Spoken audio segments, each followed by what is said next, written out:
are again with our fantastic Tilly Talks. It's brilliant to be back again.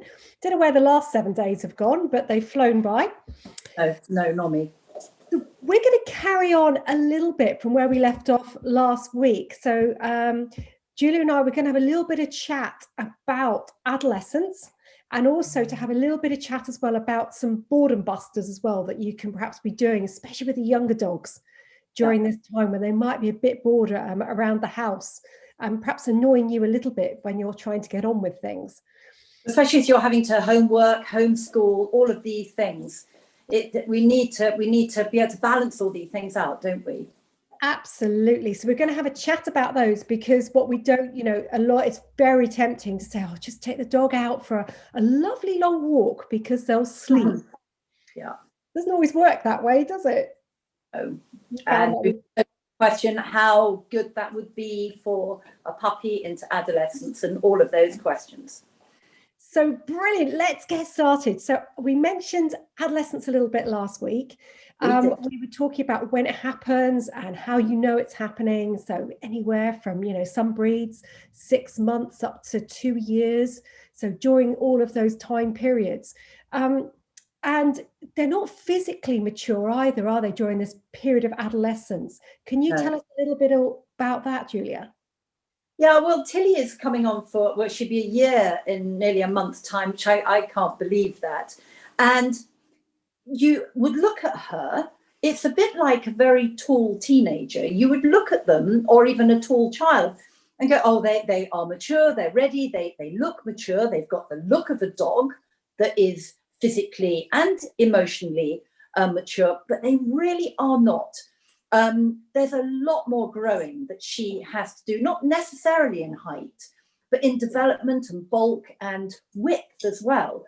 So please don't be under the illusion that just because your dog might look like a mature dog, that underneath the skin, everything is robust enough to take extra exercise or extra activity. It just isn't the case.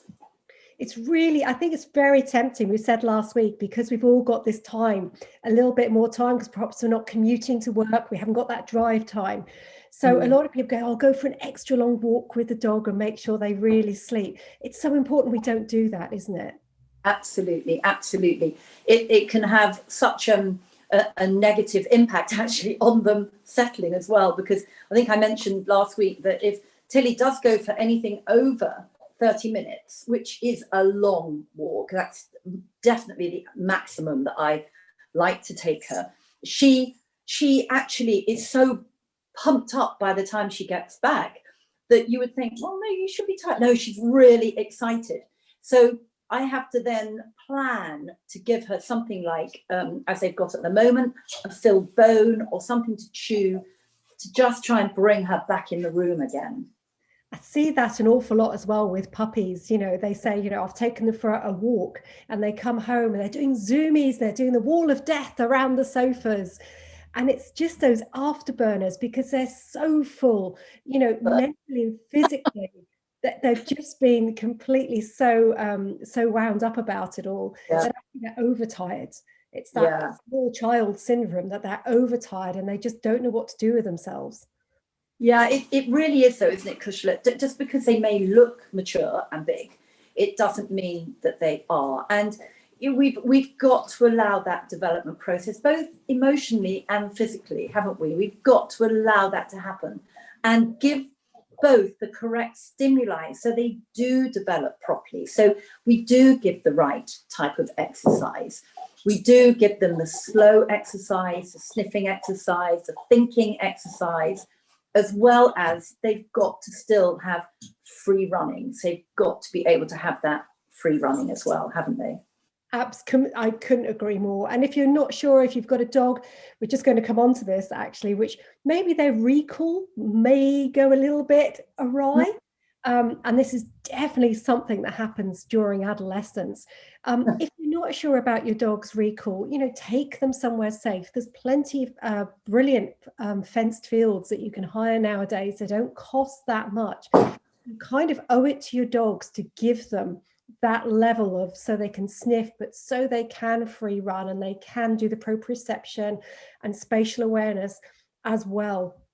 So and just to highlight, free running, what you're talking about means them having the choice to run, not being chased, not being lured, not having ball thrown, none of that. Free running is exactly that. So they can run and stop, run and stop. That's what you mean, isn't it? Completely. And they've got the choice, you know, and you can see the dogs as they first arrive, it's everything's exciting, but they don't need stimulus for that.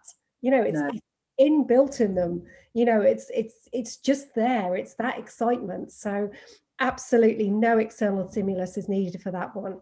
No.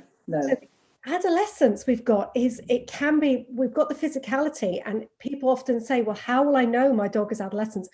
Most people know immediately, because most things start to unravel a little bit sometimes when they're going through this.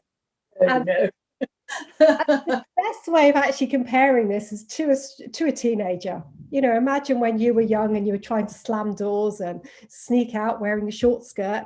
Actually, your dogs are fairly well doing the same, if I'm honest. We just had an insight into your adolescence. But you know, the dogs are really pushing boundaries, and I always joke to people about what they're really trying to do is sneak out, you know, get a secret tattoo and a couple of piercings, and that's kind of what the puppy, you know, they're pushing those boundaries with us. So the first thing that usually goes is the recall. Why should I come back to you? I'm having fun over here with my friends. Yeah. Has Tilly shown any of those kinds of behaviors? No, her recall's perfect every time. As my no growth. No, of course she has. And I would be worried, quite frankly, if she hadn't, because I like to feel that she does have a mind and she can think for herself, even if sometimes the thinking isn't quite in line with mine. So, of course. But I think what you said last week really struck home with me, because I've learnt to just, or I taught her. No, it's always about me learning, not her learning. I do a recall with 3 whistle blows. It's a classic gun dog whistle type request.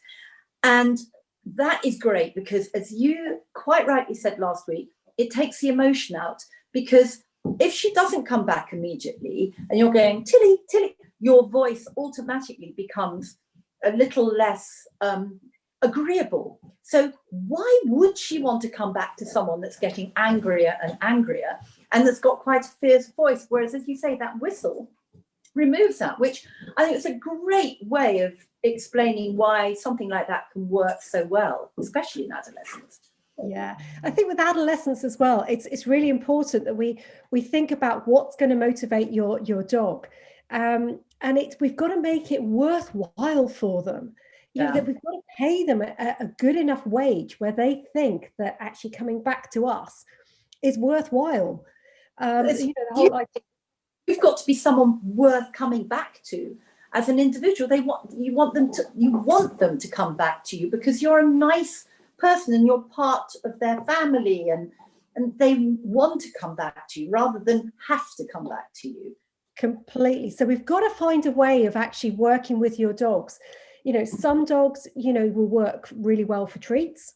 But when we talk about going out and doing a recall with an adolescent dog who's just spotted, you know, 2 other dogs and 3 people the other side of the field, they're like, yay. And you can almost see them going, you know, shall I go and see them? Shall I stay? Shall I go? Shall I stay? And we've got to give them the choice of making the right choice. And the way we can really do that is think about what motivates your dog. So with Tilly, is she more motivated by food or toys? Really both, but I at the moment I take some treats, but I've actually upped the currency of the treats because the ears aren't quite as good as they were in certain situations. That's ideal. And you know, when we go out and we're trying to deal with dogs of that age, you've got to find what motivates them. And if that happens to be sausages, so be it. Yeah, you know, exactly. and it's almost a safety thing as well, is, you know, you don't want your dogs running off to see other people and to see other dogs. You don't know what their reaction's going to be like. So, you know, in this situation, you sometimes have to go right to the top of the treat tree. There is such a thing. And when we get to the top of that, it's things like sausage or cheese or something that's really going to motivate your dogs. Maggie wasn't motivated by treats as much when she was going through adolescence, was she? No, it was more of a particular, I got a particular squeaky toy, and I know people go, oh, not the squeak, but actually if it works, and when we're talking recall, we're not just talking about we want our dogs to come back, we're talking safety, aren't we? This is the big underlying thing. It's talking about their safety. So we do have to use things that are going to override their natural stuff for their safety. And I took a squeaky toy, and she only ever had it when we were on a walk. And if she started disappearing off, saying, I'd like to talk to the deer, then I used to just squeak it in my pocket, and then we had a little play with it. And then if I saw her going off, I just used to squeak, and yeah, it seemed to work. That's brilliant. And whatever motivates your dog, and it's really good to have something special like that. She only ever gets on the walk. In the house, it doesn't appear, only on the walk. And that's a brilliant, it's just another tool that you can actually have to motivate your dogs. So there'll probably be a lot of people at the moment at home with their dogs that are going through adolescence. They're getting a little bit naughtier. They perhaps run off across the field to see people. So we've really got to motivate them and find what motivates the dogs on us. And something that I come across quite a lot as well, and I know, Julie, you've come across this a lot as well, is that we get a little bit obsessed in training about asking our dogs to do things, and putting dogs, for example, into a sit position in lots and lots of different situations. And it's something that I'm really not that keen on. But can you explain to us just quite briefly, is that something that you find within myotherapy that perhaps does actually have some sort almost negative effect? Yeah, I mean, I think for one, I don't think there's any evidence supporting that sit, scientific evidence or anything that supports that sit isn't right. But we always, we always default to natural and nature, don't we? And we observe what a dog would do naturally. And a dog, it always amuses me that if, suddenly they've hunted, a natural pack situation, and there was the food, delivered the food, but the mother said, right, sit and wait before you eat. Why would that happen? So there are a lot of situations that I think we use sit, and I think it's become a bit of a it's just this training that has come back through the years without necessarily questioning why we do it and whether it has any positive advantages. Now, my observations are that my two tend to sit when they're thinking, or when they need to contemplate something. So that is when I see them naturally sit. But there is a place for it, but I think we've got to consider why we use it, because what happens, it's a sit, but it's also when they stand and we ask them to get up, how they're doing that, whether they are able to push up from their back end or whether they're overusing their front to pull themselves up. And when a puppy is developing and they're trying to sort out their balance, and we're trying to get them balanced within their body, it's that sort of thing that may just have potentially an impact on their whole structure. And we don't want to load them unevenly. Does that make sense? Complete. And also, I think something that I took away, Julie's written a fantastic blog on sit, which will pop onto Facebook for everyone to have a read on. But something actually really brought it to mind for me is the fact it's not just what we're asking the pups to do as sit. It becomes this position that we ask dogs to default to the whole time, and everything they have, if they're going to get rewarded with a treat, if they want to cuddle, if they want something, they sit, which may be okay as they're going through life. But then you get this, dog who's like 10, 11, 12, 13, that still feels it has to offer that behavior to appease us. And maybe it's not as comfortable for them doing it at that older age. Yeah. And I think that was something that really hit a chord with me, because it's become a default behavior for them that they feel they need to do it all the time. And I that really kind of, that hit a chord with me, and really actually made me feel quite upset the more I thought about it. Yeah, the thing is, it becomes habitual for us, but we've got to question, haven't we? Because quite right, we're not just looking at puppy development, we're looking at good puppy development, so we can take that development on into nice, healthy adulthood and maturity. And of course, you still see these poor dogs now when someone, for safety reasons, potentially in the beginning, asked them to sit as a puppy by the road to get them to focus that there was a road. Now, a dog age 9 or 10 knows the road, knows the danger as well, if they've had that exposure. And why are we still asking them to sit? And you see these old dogs, and they go, sit, yanking on the collar, sit. They go, okay, I'll sit, just about easing themselves onto the ground where it's, come across the road. So it's just these situations, we just question sometimes why we're doing them. Yeah, absolutely. Right, we're overrunning already. So can we come up between us with some really quick ideas that we can give for boredom busters for dogs at home? So we had the filled marrowbones last week, which were amazing, which I think you guys are still see them. Interesting bed location. Now they've had them for a while now, so they really do work. Absolutely. I think if the one thing that I've noticed with Tilly is her wonderful natural curiosity about everything that I do, and I think some of that is also integrating that in involving her, because I was just emptying the ashtray from the wood burner a while ago, and she's going, "What are you doing? Let me have a look." And rather than just saying, "No, go away, you're actually in the way," because she was a little bit, by actually involving her, she really enjoyed that and then went off and settled. So perhaps involving a little more, I know it takes a bit of time, but in everyday activities, if they're interested, because then it's sort of bonding a little bit, but also satisfying for them. Would you agree? Oh, absolutely. And giving them, because we're so busy thinking they're going to eat it, they're going to snatch it, they're going to suddenly do something inappropriate. But actually, most dogs won't. If you give them at that age the chance to investigate it and explore it and go have a look, and they go, oh, okay, that's what it is. And then they'll wander off, which exactly what Tilly did.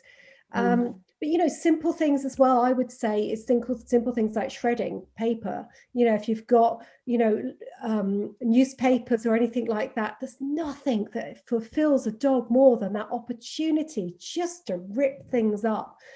And I know we talk about treats a lot, but just using a handful of just bits of carrot or something like that in amongst the newspaper chopped up is just, actually, they don't want the food. It's the fact of actually shredding things that gives them the fulfillment.